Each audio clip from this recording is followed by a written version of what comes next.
माझं नाव साची स्वप्नील दळवी. माझ्या शाळेचं नाव मनते कन्या शाळा. मी आत्ता 7व्या वर्गात शिकते.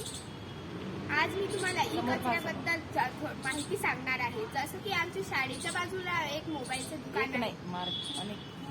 मोबाईलचं दुकान आहे आणि त्यांच्या दुकानामध्ये खूप कचरा जमा होतो आणि मुलींनी शाळेमध्ये ई कचरा आणून जमा केला आणि ते महानगरपालिकेने घेऊन नेण्याची व्यवस्था आणि रिसायकलिंग केली तर ई कचरा कमी होऊ शकतो.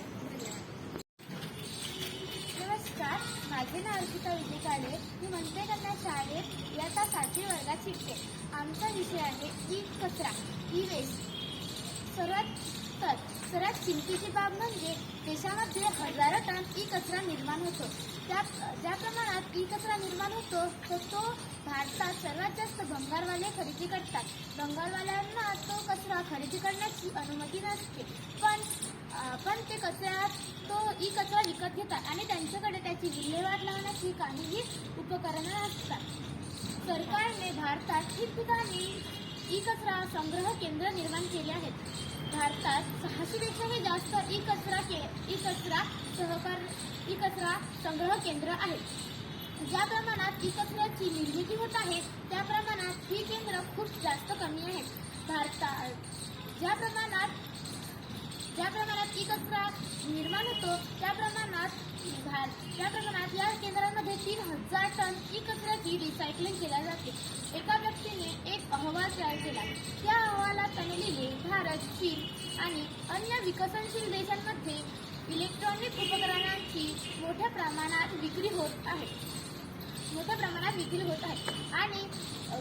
आणि त्याच अहवालानुसार भारतात रॅफ्रिजरेटरमधून 1,00,000 टन, टीव्हीमधून 2,75,000 टन, कम्प्युटरमधून 60,000 टन, प्रिंटरमधून 6,000 टन आणि सर्वात जास्त म्हणजे मोबाईलमधून 1,700 टन ई कचरा निर्माण होतो.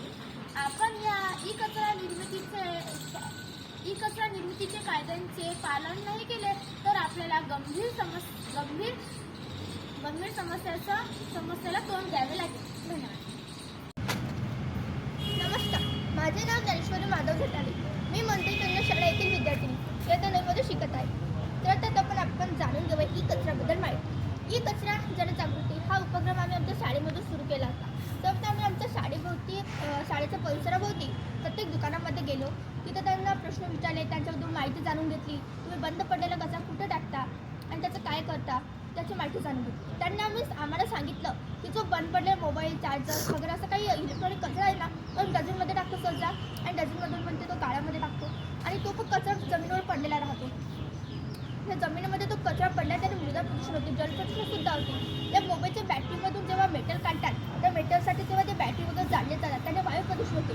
तो वायू प्रदूषणाचा जो धूर आहे तो श्वसन प्रक्रियेतून आपल्या शरीरामध्ये गेला त्याने किडनी रोग, हृदयरोग असे आजार होतात. आपल्या भारतामध्ये खाजगी व्यवस्थापासून 71% ई कचरा निर्माण होतो. अमेरिका, चीननंतर आपल्या भारताचा 3रा नंबर आहे ई कचऱ्यामध्ये.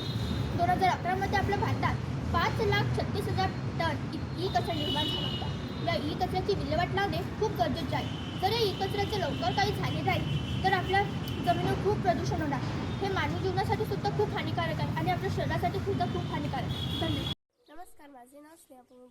मी आज तुम्हाला इलेक्ट्रॉनिक कचऱ्याची माहिती सांगितली.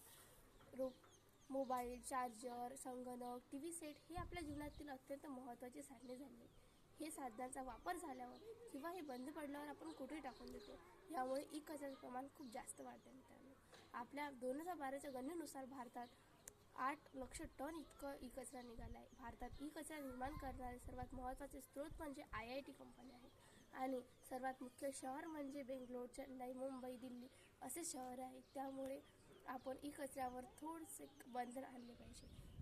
सध्याच्या काळात ई कचरा हा खूप मोठी आणि गंभीर समस्या झालेली आहे. यामध्ये जर समजा आधीच्या काळात आपण इलेक्ट्रॉनिक कचरा घराबाहेर टाकला, कुठे टाकला तर आपल्याला कोणी काही नाही म्हणायचं. पण आता सरकार कायदा 2000 लागू झाला आहे. यामध्ये जर समजा आपण कचरा कुठे बाहेर टाकला तर आपल्याला शिक्षा आणि भुर्दंडावर बसू शकतो. म्हणून मित्रांनो, इलेक्ट्रॉनिक कचऱ्याचा वापर टाळा, कारण की त्यामुळे आपल्या जीवनात खूप विपरीत परिणाम होतो, आपल्या आरोग्यावर पण खूप विपरीत परिणाम होतो. इलेक्ट्रॉनिक कचऱ्याचा वापर कमी करा आणि सरकारला साथ द्या. धन्यवाद.